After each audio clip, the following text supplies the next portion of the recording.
Hello, I'm Jody Wolf, and you're watching Expoz. It is October 31, 2017 at 10:54 p.m. Birmingham. Topic is John McCain, hero.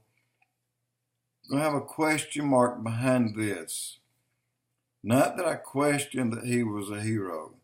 Again, what I said was he was a hero when he went to war, as all our men are. But let me tell you some things, and I won't give the last names of any of these people because I knew them all of them. Every name I mentioned, I knew these people, even the actors. Okay? Way back when Jeremiah Denton was a POW for 8 years, I remember him blinking with Morse code as he was set on a stage, but no one picked up on it except our intelligence, the people that were viewing the tape where he's talking about he's been treated well, but his eyes are blinking Morse code torture. That's what he went through when hell was in session. I met that man through Congressman Albert Lee Smith, which was a friend of mine. I used to go with Albert Lee Smith when he would go around and drum up support against the Palestinians who were against the Jews. He was drumming up support for Israel and trying to keep Israel, their land from being taken. And he's going around and making these speeches, and I'm with him. At the time, I'm a police officer at the city of Mountain Brook. He was a good man. He was a great man, Congressman Smith. He introduced me to Jeremiah Denton. They were friends, and I believe he was senator. Jeremiah Denton signed an autographed copy and gave it to me when hell was in session, but did not discuss with me anything that took place. So let me tell you this. When you see actors like Rambo, Rocky, Sylvester Stallone, when he goes over there and he makes these movies, well, he's not over there when he's making them, but he goes through hell. They torture him. And he didn't talk. This is a movie. Chuck Norris did the same thing. He had multiple movies, and he never talked. But again, they were movies. And I won't mention the last name of any of these people here. Tom was a POW for a number of years. He was tortured in many ways. In one way, guys, I'm going to tell you exactly. Tom is a friend of mine. He was my brother's best friend. They took needle-nose pliers and ran them up under their fingernails and jiggled on them until they pulled them out. Guys, have you ever had a splinter up under your fingernail? We'll increase that about 1,000 times when they pull that fingernail out. They did on both hands, and they put the fingernails in his hands. He had to carry them around with him. And when they wanted to see them, he had to show them. That's torture. That's one of the things they did to him. He escaped. 3 days after he escaped, they caught him again. What he did stunned the Vietnamese. He walked up to him, he grabbed the barrel and put it to his forehead and started banging it and told him to shoot, shoot. And slapped it out of their hand and turned around and double bird him as he walked away and turned and said, "Shoot."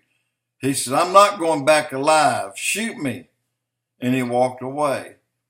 They didn't shoot him because they thought he was crazy. Did not work on two other of my friends. One man named Ron, one man named William.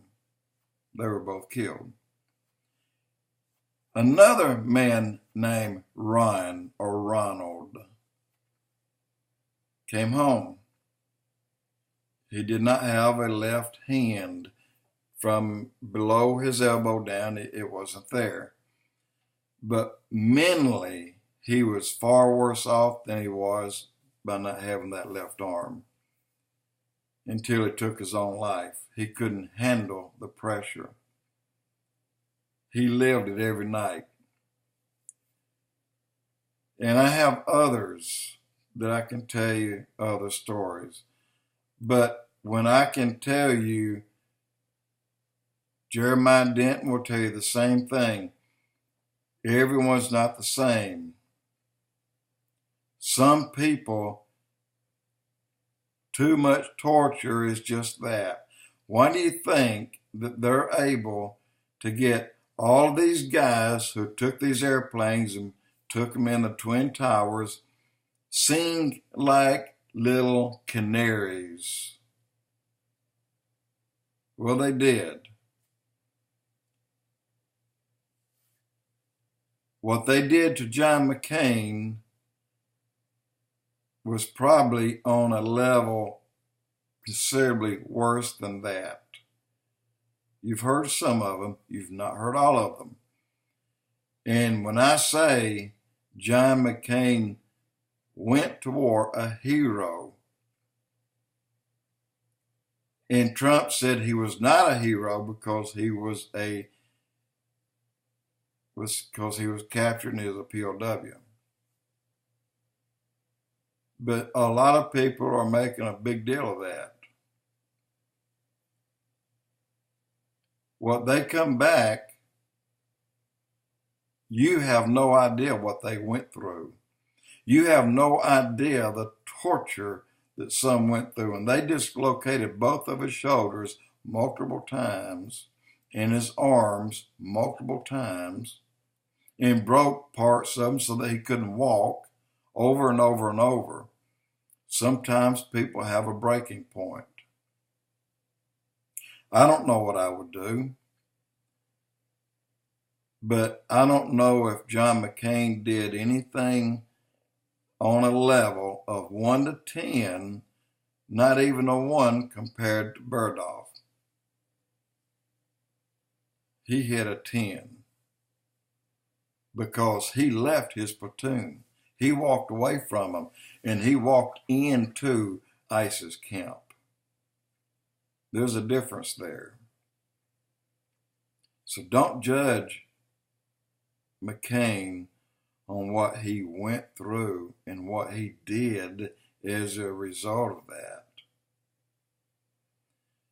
You just go back and do some research on some of the tortures that they put on these men.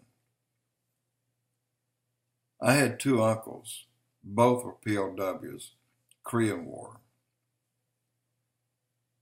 One was held 4 years, one held, I believe, is right at 7 years. Both died.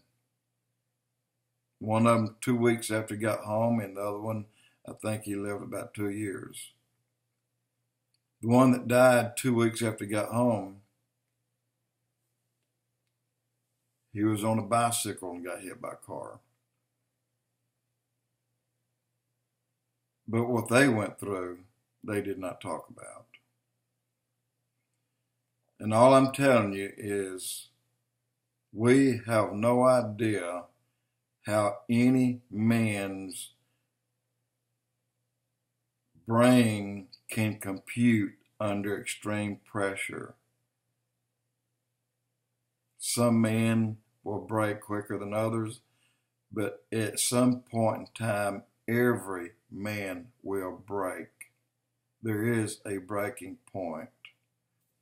I'm not condoning anything that McCain did or didn't do. I'm just saying, when he went, he was a hero. Now that he's back, he's beginning to take away, well, a little bit of what I thought of him, because now he's hurting people.